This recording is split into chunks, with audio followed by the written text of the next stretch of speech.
This is a production of the Ultimate Homeschool Radio Network.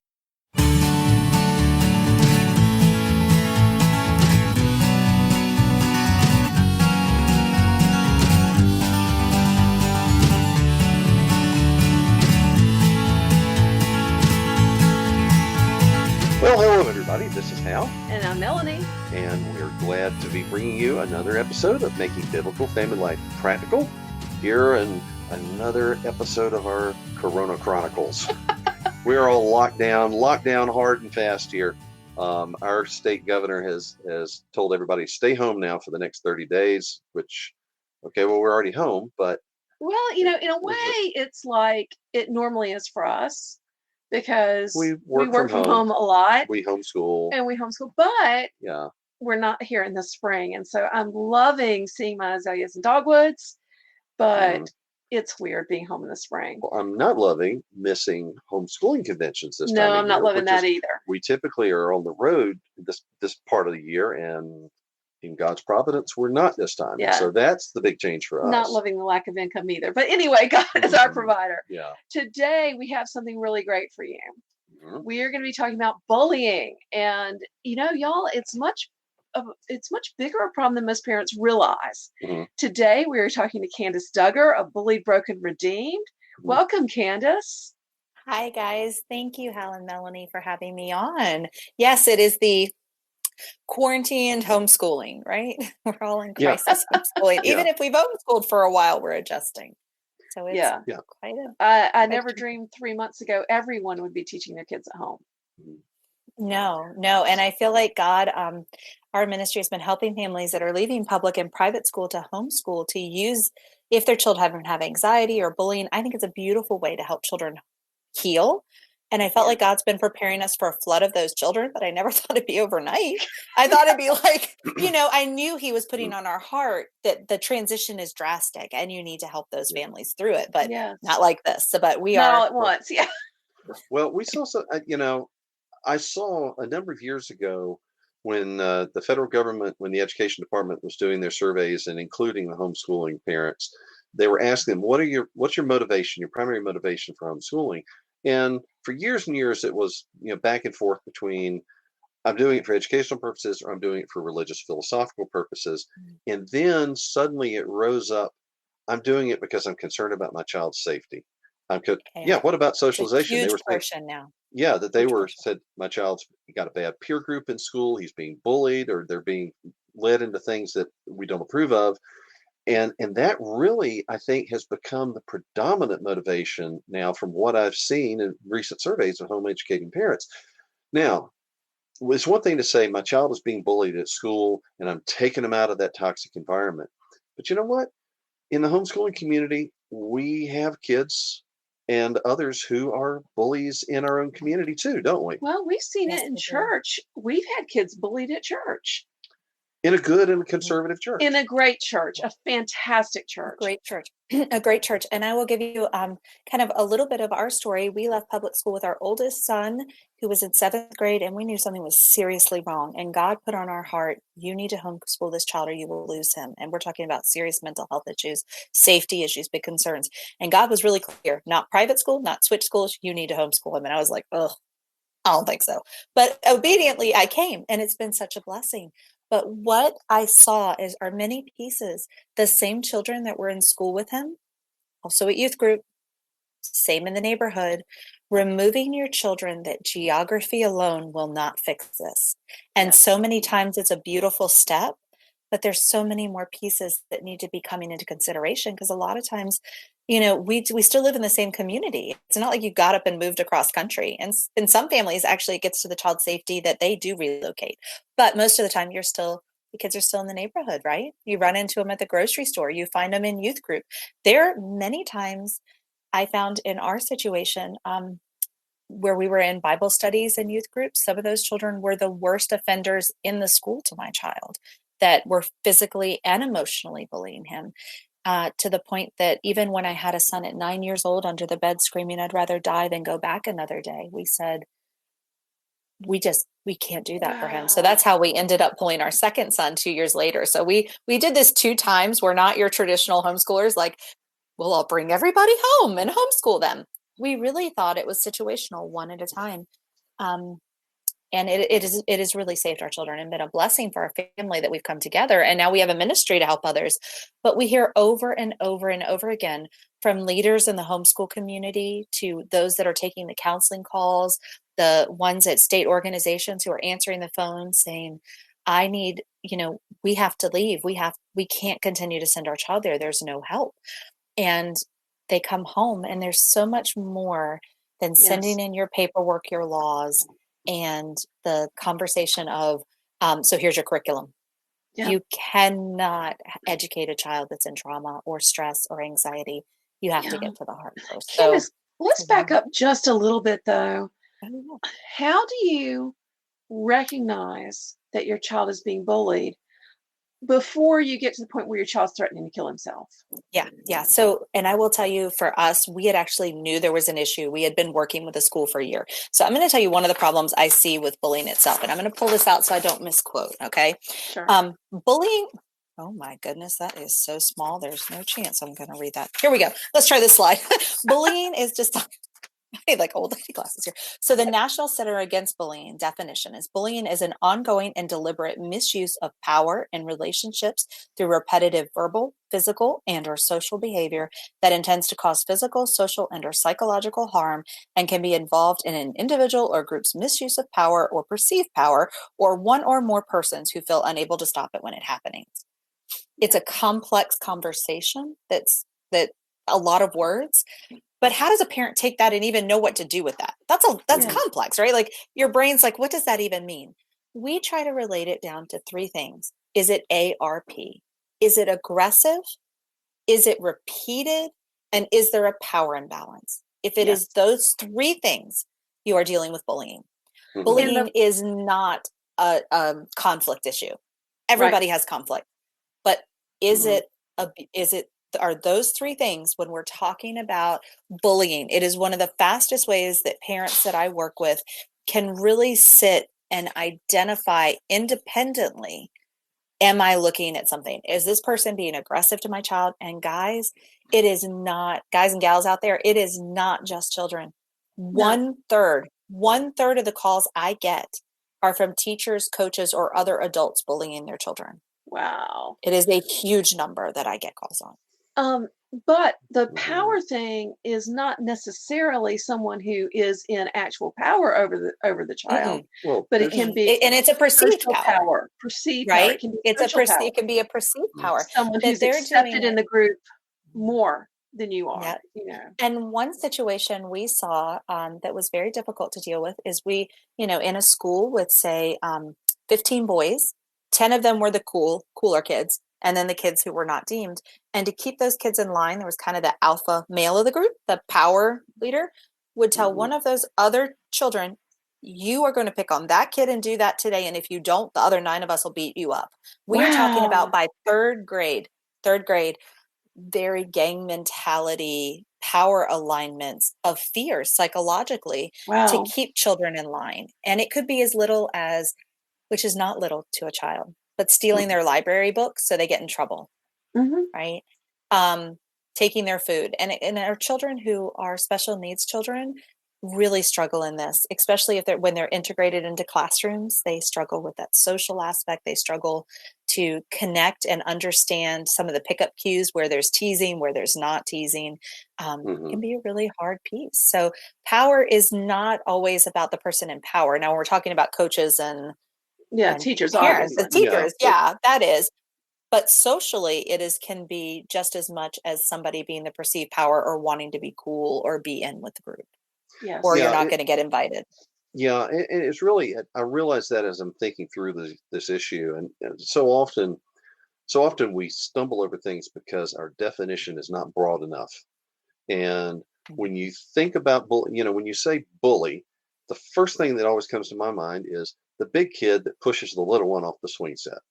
Okay, the physical, and that's real. Yeah. But you know what? There's so much more that goes into this, and it really does come back to the idea that I have some sort of power over you. Maybe I have authority. Maybe I have a position. Maybe it's just that I'm considered one of the popular kids and you're not. Yes. Or maybe it's, maybe it's that if, I'm in a position where I can manipulate you and you are more or less powerless to fight back. Right. And And so that's when when we it, yeah. Yeah, and so when we talk about bullying, it breaks down to, is it direct bullying or indirect bullying? Is it direct, like the kid being pushed down, or is it indirect online? And then you get into physical bullying, verbal bullying, relationship bullying, oral, like if it's oral, where is it? Is it written? Is it online? Are we dealing with cyberbullying? Are we dealing with gaming bullying? Guys, one issue the homeschool community struggles with more than the public school community or private schools is food bullying in co-ops, churches, and groups. Yeah. From people not taking food allergies that are deathly serious and putting peanuts in children's desk. I see that a lot more in our homeschool world. And people are like, oh, they're just playing kids. No, they're not. You could kill somebody. And there are issues that we actually in the homeschool and church worlds do a worse job, right? It's not that it's an over there issue. It is no longer a school issue. It is a cultural issue. Well, I think sometimes we do a worse job in the Christian community because we are rightfully teaching our kids to pray for their persecutors and to love their enemies, but we forget that we also have a duty to punish the guilty, to deal with the persecutor when that persecutor is under our authority. And I think we make the problem 100% the victims too often in the church, and we forget that the problem should be the perpetrators. And I do constantly have conflict. I will say it is not bullying, but I do have conflict with a lot of leaders when they tell me, oh, we need to pray for the bully, they're hurting. And we get into that on list concepts. But I really can't think of another area in the world that we tell a victim, you better stop and pray for the person who hurt you first. I don't sit in front of an abused woman or a rape victim and say, before I meet your prayer needs, you need to stop and pray for the person who just did that to you. And when we break it down to really understanding the type of abuse our children are talking about, and today's bullying, it really isn't even a term we should use, bullying, anymore.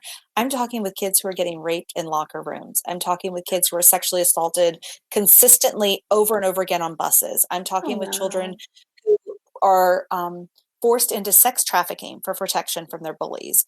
And these are coming from families that we would consider in our church groups and grid Christian groups. We are not talking about those families over there. We are talking about your neighbors. We are talking about your friends. We are talking about those in your groups. It is something that 70% of children will never tell you what's going on for a host of reasons, from fear, shame, embarrassment. This shouldn't have happened to me. My parents will want me, how are they going to respond? But the issues are serious. It has progressed in the last probably 7 years, right? When we were growing up, Melanie and how you guys we learned how to bully from our bullies in our neighborhood. Yeah. Now these kids are learning from the best around the world on TikTok and Facebook and Snapchat. They learn from the best of the best. And if they want to work on their craft, right now they have got a lot of time at home in quarantine to work on their craft. There's also a lot more evil going into them because of the advent of porn. We're hearing about kids sexually acting out on other kids, molesting other kids, kid on kid, things that you don't think about. Us. You don't think about. I get a lot of calls actually on that, and the parents don't really are at a loss. Couldn't believe that it could possibly happen. Never dreamed of it, right? We never dreamed that could happen to our family. But it is the sexual promiscuousness and the evil that really gets into our children can come in many forms.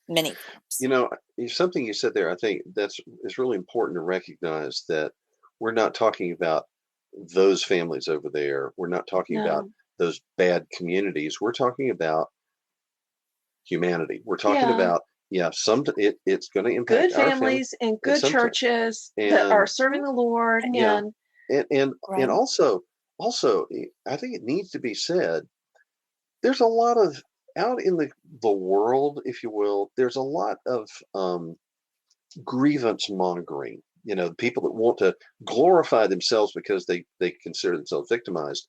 But you know what? This isn't snowflake territory. You're talking things real victims real victims where there could be criminal activity involved. You're Yes. not talking about, Yes. No, hey, you just need to, you're not talking No. about, hey, kid, you just need Suck to it up. toughen up a little. No, Yeah. Right. And that is sometimes the heart that parents, and I know we're going to get that to the next segment, so I don't want to Yeah. jump too far ahead, but the heart of parents.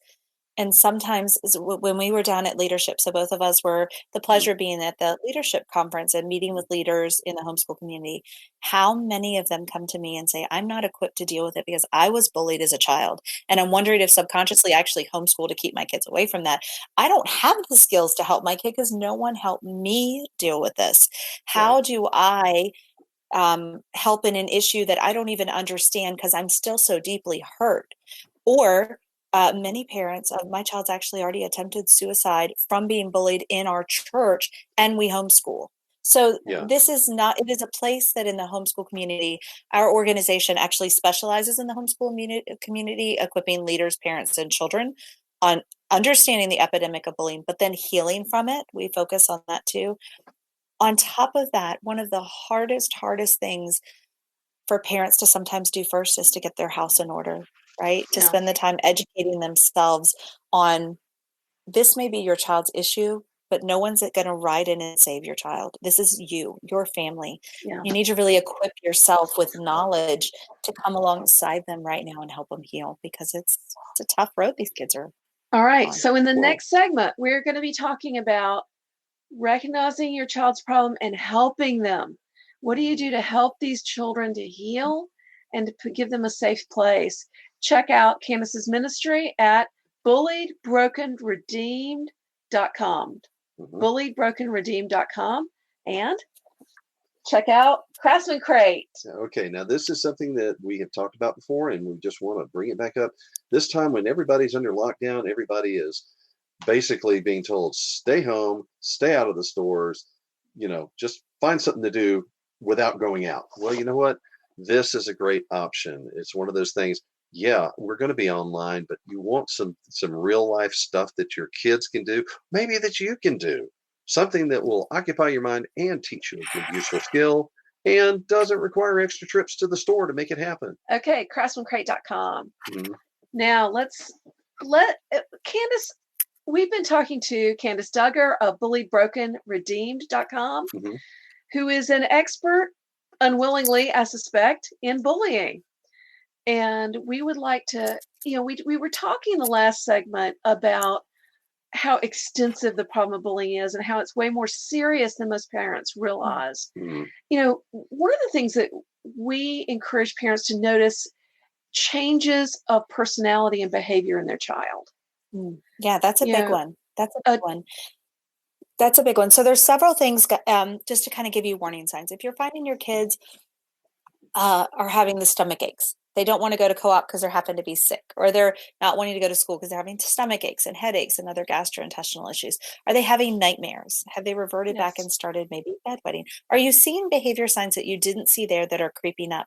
Are they removing themselves from the family? Are they isolating? Are they coming home withdrawing? Now, and it gets tricky because our tweens and preteens sometimes like to just do that normal during the preteen, very normal tween but you'll stage. know, right? And to give you an idea. But whether they're bullied or not, if they are exhibiting those behaviors in the tween preteen stage, the answer is not to back off.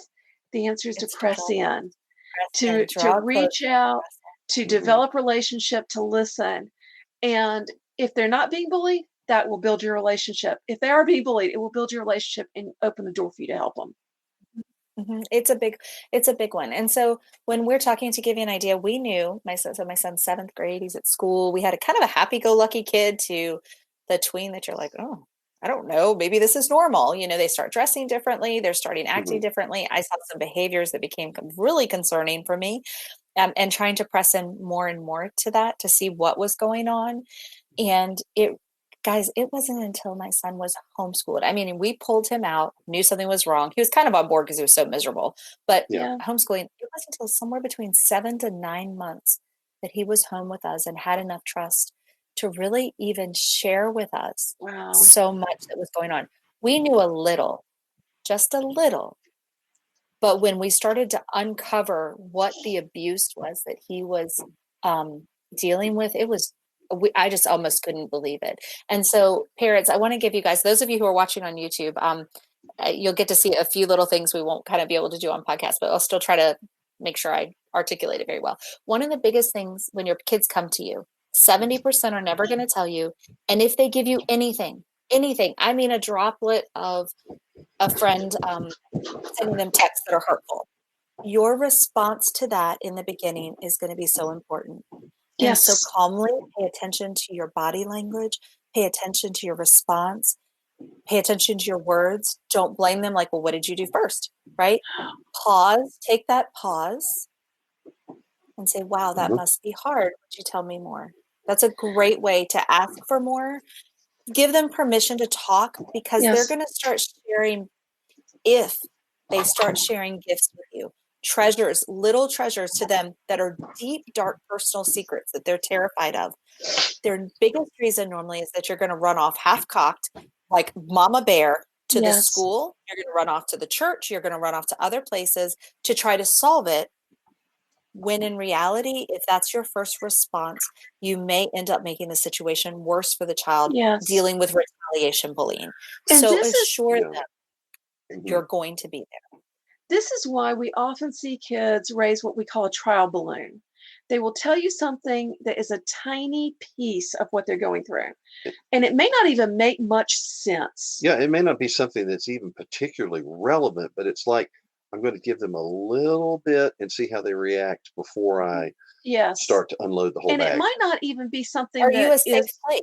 Yeah, Are you a safe person I can trust to that's going to also, I mean, these are broken, hurting people. I mean, everybody has a lot of extent there, but these children are dealing with so much more emotions and hormones and just their personal story. How are we responding to them in pain? Are we blowing it off? Are we like, oh, suck it up? Are we telling them, you need to learn to defend yourself? How are we responding to somebody in pain? Just the same analogy. We do not tell a woman who's been abused, go back home and suck it up and learn to deal with it. We don't do that, but in this case we do, right? We have to think through some of the rationale we're giving our kids. I want to encourage parents to take it seriously if your child shares a small thing, like about a child teasing them, and something that you would normally, it's easy to say, oh, just shake it off. But that may be the small piece that they're telling you before they tell you the big thing. And so anytime your child tells you something that hurt them, your first response has got to be, I am so sorry, that must have really hurt. And then press in and find out if that's the whole story before you tell them to shake it off. Because there could be a whole lot more to that. And the underlying fear and shame, and the devil can want to get in and work all kinds of crazy ways to make us feel that it was our fault and we're to blame and shameful. And if a parent or a loved one or a teacher reinforces that, it can really just compound the issue. Well, and we've seen that with some young adults that we've met, that we've talked to and gotten to know, that they were so beat down by their bullying, whether it came from a classmate or an adult. They were so beat down, they basically had trashed their own self-worth, and so they didn't feel like, I've got no grounds for complaint because I'm worthless anyway. And so it's horrible. And so one of the first things we do, if parents, if you've most of the time when I'm coaching parents that are transitioning into homeschool with healing, whether it's stress, anxiety, they've had a mental health crisis, please don't get caught up in the books. Take time to build your child, build their self-esteem, their worth. There's so much you can do. We've actually put together workbooks for parents so they can understand everything from sexting and online and cyberbullying and gaming bullying, but how to work their child through finding their healing again, finding their worth. We use things like $100 bills for finding our worth. We use black light treatments where we actually have our kits that we can they can write them out invisible and then show the black lights to show the pain is still deep inside. We help introduce things like music and even playlists when they're broken down. Mental health of the kids who are bullied is a huge problem. And when your brain and your mind is in trauma, you cannot think about your next apologia science class. You just can't. The brain has to have time to heal, and you'll get there. But work on things that are beautiful, that finding how God created them, the talents, the gifts, what do they love, right? What are they passionate about? And just let them dive into Mhm. that unit study a while. Can we address for a moment? I will never forget sitting in a conference talking to a family that was considering homeschooling. Their child had been severely bullied to the point of kids at school holding him underwater, poking their pins in his back. He had scars all over his back. And the father's response, and he clearly loved his child, he said, I don't want to take him out because he's got to learn to stand up to bullies. Right? He's got to learn to be strong. And it broke my heart because that child needed a safe place, needed help first. Yeah. Before they I could was ever actually begin to looking. stand up.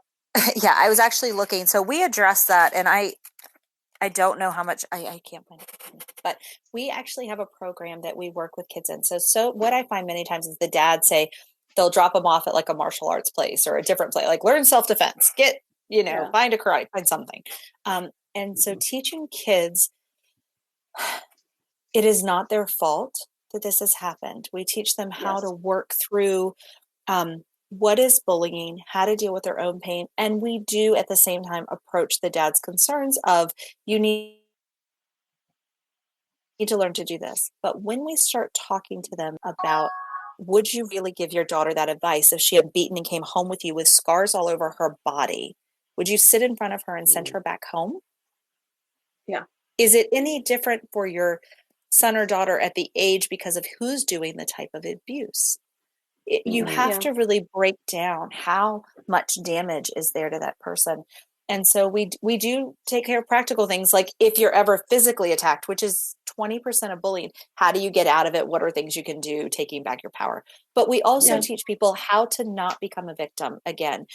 Targets, and not really, you're going to deal with it in life, but hardening a target, teaching people head up, shoulders up, confidence, looking in direction, that people don't mess with a certain type of attitude that's going to come across, because the bullies aren't looking for a fight.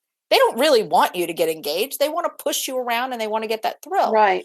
Yeah. One of the best studies I love is, I don't know if you've ever seen the criminal, like a criminal, they'll show a parking lot and they can tell you who's going to be the one to get robbed. It's their body language. It's the same thing for our kids who are bullied. It is not their fault, but many times we can help teach them small things: head up, shoulders back, confidence, how to approach something, how to say firmly no, or how to deflect it when there's an engagement that can move them along. And a lot of times these kids need some help with those skills, but they can't do it in the place that they're continuing to be abused. And sometimes it can take up to 2 years that we find before a kid's at a place that they're ready to kind of reengage. I'm glad you talked about that, because I hear people complaining that, telling, for example, young women how to keep themselves safe, in public, saying, well, you're just blaming victims. And no, you know what? This is no different. I'm thinking this is no different than teaching your child to wear shoes to walk across the broken gravel in the driveway, because it's going to hurt your feet. And it's not your fault. Well, and some people are going to look and see that and know that, and other people are going to have to be taught it. We tell our kids that people are kind of like chickens. They peck on whoever they perceive to be weak or different. And very much so. The pecking order, absolutely. So you need to learn to walk around like the big rooster. And here's actually, if you fluff out your feathers and strut around, people are less likely to peck on you. So I did a really cute video. I think it was about a year ago. We were raising baby chickens here, and there was this one chicken who was getting bullied and pecked to death, and we took him out. And it took a while to get him healed. As soon as I returned him back to the pack, he started attacking the other ones, because that's what he knew. And so when we have our children home, we have to not only help them deal with where they are and get them hardened, but sometimes our kids will retaliate, bully, or start trying that on, because there's so much broken pain. There's so much hurt. I'm going to hurt you before you hurt me.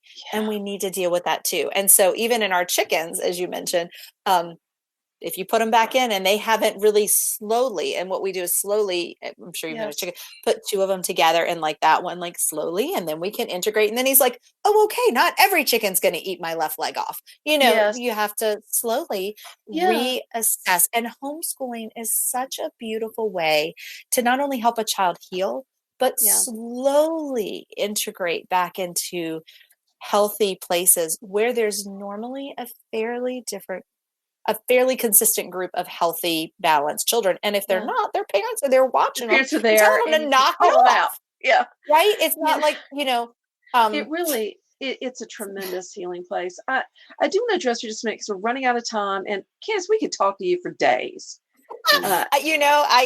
We do lots of workshops and talking, so I can talk for days. Yeah. So you probably have to cut me off. One thing I do want to mention is, yes, you got to teach your kids how to stand up, but first you have to get to heal them and get them strong. And that means sometimes, in fact, generally, you've got to remove them from the situation. And that's really hard for a Christian who's built into their church. It's very hard with the church. It's very hard with your community. Guys, sometimes it's extended cousins. Sometimes it's family members that you're having to deal with. It is not always an outside thing you can fully remove. And being very careful, even if you bring them back in, where you're putting your children, because that damage is so done. 10-year-olds, starting at 10 now, the second leading cause of death is suicide at 10. Oh, that's 10. Horrible. It is a horrible number, and we are not insulated by that. And when you have a child who's already down, it does not take much. It takes very little for that confidence to just be broken and hit again. It's the psychological thing. And if they've been hurt here and you take them to another place and they're hurt again, they start to feel that it's them, that it's all them. And that's what we really have to grasp is this is a life-threatening situation. Yes. This is something you could lose your child over. And very much so. I have a Facebook group full of those parents who have lost their children. Would you change educational venues to save your child's life? Yes. Would you change churches to save your child's life? Yes. And so we've got to be willing to take our children out, get them safe, get them healed, and then teach them better, to remind them that this is not the way that believers act, that you don't want anyone to feel the way that you're feeling, that at some point you're going to be the one with the power. How are you going to use your power for good and not for evil? How's our time? Because I don't see. We are out of time. We are at 32. I have other things that I want to talk with Candace about. Well, we'll schedule 2.0 another day. Let's do it. Really talk a lot on bullying, so I can. I would love to help just our parents. I think if our parents can't understand, if this conversation makes you uncomfortable, or we start talking about things like sexting or abuse or things, you're not equipped to help your child. That's just the reality. If you can't have the conversation with the adults, you probably aren't the one who's going to be able to help your kid through it. So we need to help you get you've there, got to become the one that you've can got help your to child. work on that. God Now, gave you these children. He knows what you need. BulliedBrokenRedeemed.com. Tell us where they can find you on social media. Yes. So actually, same Facebook group, BulliedBrokenRedeemed.com. Just join our Facebook group. I do lives there all the time. I have a very free for any parents that need it.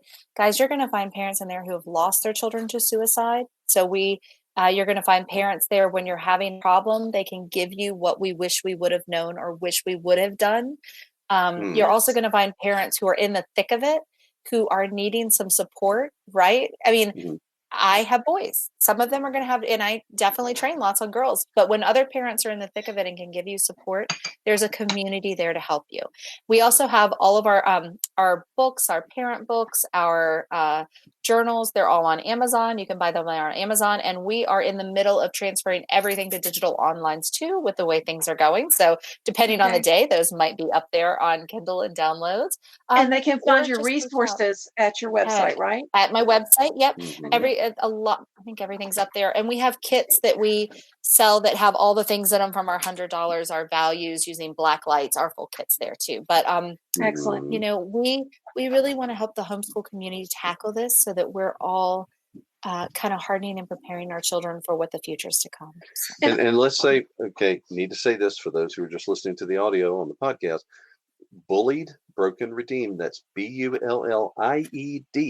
Bullied, Broken, Redeemed. And of course, if you're watching us on the video, you can see that nicely put up on the sign. And as we close, I want to encourage parents that this is something that your child can heal from and overcome. I've met Candace's son, and he's awesome. We have children that have been bullied and are now godly, strong Christian men. And so I just want to encourage you, this is something that you can get through, that your child can get through, that you can get through, and that the Lord can bring good out of in the end. You know, I see that in Candace's family, that the enemy meant it for evil and broke their family, but it's been redeemed, and now their family is ministering to others. And so I want to encourage you that there's hope, and that there's redemption, and there's forgiveness, and there's restoration. There's more than hope. There's so much more than hope. They can thrive. They can find passion, and what the devil is intended for evil, God will redeem in beauty. Absolutely. Thank you so much. Candace Duggar from Bullied, Broken, Redeemed. You can find the website, bulliedbrokenredeemed.com. And we'll put that in the show notes too. And you can always find our stuff at raisingrealmen.com, a podcast at halandmelanie.com/radio. If you'd like to have us speak, you can find it at halandmelanie.com. And you can contact Candace about speaking at bulliedbrokenredeemed.com. Thank you for joining us. Thank you so much. Bye, Candace. Okay. Bye, y'all. Bye-bye now. You've been listening to Making Biblical Family Life Practical with Hal and Melanie Young. If you found this program interesting, challenging, and encouraging, why not join us on the web at halandmelanie.com. That's HALANDMELANIE.com. Or follow us on social media. You can find us on Facebook at Facebook/Hal and Melanie or Facebook.com/Raising Real Men. This program is a production of the Ultimate Homeschool Radio Network. Join us next week when we'll be back to talk about making biblical family life practical. Until then, thank you and God bless you for listening.